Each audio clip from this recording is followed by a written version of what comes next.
This is the Lone Crater YouTube. We hope this video helps. In this video, I will explain how to connect cells in series. To begin, understand that connecting cells in series means linking them end-to-end to increase the overall voltage.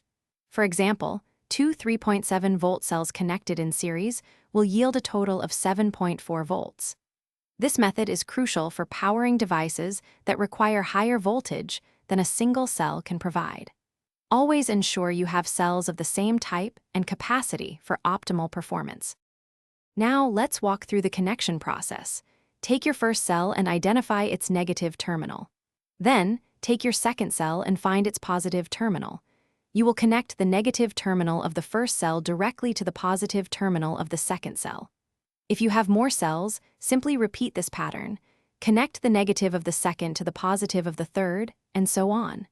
Secure these connections firmly, perhaps with solder or specialized connectors, and always insulate them well. When connecting cells in series, several key considerations and safety measures are paramount. It's vital to use cells that are identical in type, capacity, and ideally, charge level to ensure balanced discharge and longevity. After making your connections, always use a multimeter to verify the total voltage output. This confirms your connections are correct.